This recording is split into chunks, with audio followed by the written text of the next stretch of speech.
Counting ఉంది. రేపు నెల 4/6/2020 కౌంటింగ్ ఆర్జీఎం కాలేజ్ నంద్యాల జరుగుతుంది.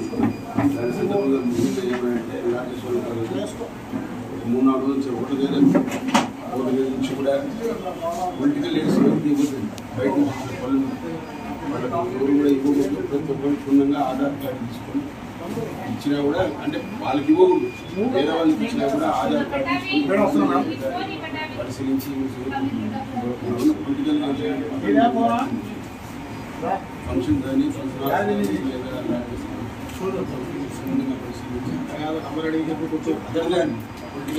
పొలిటికల్గా కాకుండా వేరే కారణాలు మాత్రమే లాంచ్ చేస్తారు. వాళ్ళ ఆధార్ కార్డు తీసుకోవాలి కాబట్టి ఆ విధంగా వేరే విధంగా ఉంటుందా మీరు యాక్షన్ తీసుకోవాలి. ఇవేం కాదు ఈసీఐ పెట్టిన ఆంక్ష. పార్లమెంటు ఎన్నికలు ముగిసిన తర్వాత రేపు నెల 4/6/2024 నంద్యాల ఆర్జీఎం కాలేజీలో కౌంటింగ్ జరుగుతుంది. దాని సందర్భంగా ముఖ్యంగా ఏమంటే లాడ్జెస్ అయితేనేమి ఫంక్షన్ హాల్స్ అయితేనేమి ఇటువంటి వాటిని కూడా బయట వాళ్ళు వచ్చి ఇక్కడ ఉండేదానికి ఆస్కారం ఉంది. ముఖ్యంగా ఆలగడ్డ పట్టణంలో మరియు నియోజకవర్గంలో 144 సెక్షన్ 30 పోలీస్ యాక్ట్ ఉన్నాయి. ఎవరు కూడా ఆలగడ్డకు రాదని ఇంత ముందుగా మీ ద్వారా అందరినీ వినియోగించుకోవడం జరిగింది.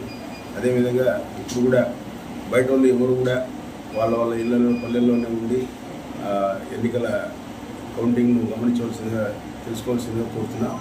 అదేవిధంగా లాడ్జెస్ ఓనర్స్ మరియు ఫంక్షన్ హాల్స్ ఓనర్స్ కూడా పిలిపించి ఇప్పుడు మీటింగ్ పెట్టడం జరుగుతుంది. వాళ్ళు కూడా కోరడం ఏమంటే ఎవరిని కూడా బయట ఎన్నికలకు సంబంధించి ఎన్నికల కౌంటింగ్ సంబంధించి ఎవరికి కూడా రూమ్స్ ఇవ్వద్దని కోరుతున్నాం.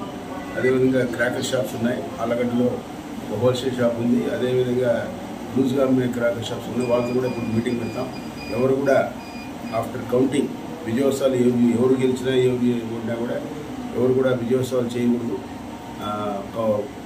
144 సెక్షన్ రేపు నెల 6వ తేదీ వరకు ఉంటుంది. ముఖ్యంగా ఈ ఏమన్నా వయలేట్ చేసినట్టయితే వాళ్ళ మీద కూడా కేసులు పెట్టడం జరుగుతుంది. అదేవిధంగా కౌంటింగ్ సందర్భంగా ఒక 2-3 రోజుల నుంచే 3 చెక్ పోస్టులు పెడుతున్నాం. శ్రీవల్లమిట్ట దగ్గర ఒక 20 మందితో సిఐ గారు 20 మంది ఎస్ఐలు సిబ్బందితో మొత్తం 20 మందితో చెక్ పోస్టులు కూడా పెడుతున్నాం. చింతకుంటలో కూడా ఒక చెక్ పోస్ట్ పెడుతున్నాం. అదేవిధంగా రేవనూరు పిఎస్ లిమిట్స్లో కూడా ఒక చెక్ పోస్ట్ పెట్టి అందరినీ కూడా స్క్రీనింగ్ చేస్తాం.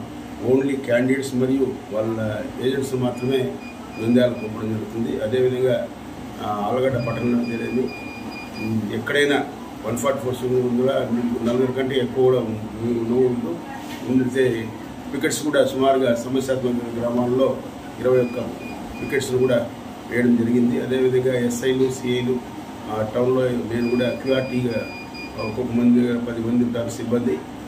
ఎక్కడ ఏమొచ్చినా కూడా చర్య తీసుకునేదానికి మేము సిద్ధంగా ఉన్నాం. కాబట్టి ప్రజలు కోరేది ఏమంటే ఈ ఎన్నికల కౌంటింగ్ సందర్భంగా ఎవరి ఇళ్లలో వాళ్ళే ఉండాలని కోరుతున్నాం. అదేవిధంగా మండల హెడ్ క్వార్టర్స్ కానీ అసెంబ్లీ కాన్స్టిట్యూన్సీ హెడ్ క్వార్టర్స్ కానీ ఎవరు కూడా రాకూడదు. అదేవిధంగా కౌంటింగ్ చోటు కూడా ఒక క్యాండిడేట్ మరియు ఎన్నికల కౌంటింగ్ ఏజెంట్లు మాత్రమే అలౌ చేస్తారు. ఇందులో కోరేదంటే ప్రజలు మీ ద్వారా తెలుపుకునేది ఏమంటే ప్రతి ఒక్కరు కూడా మా హెచ్చరిక అనుకోండి మనమే అనుకోండి ప్రతి ఒక్కరు పాటించవలసిందిగా కోరుతున్నాం.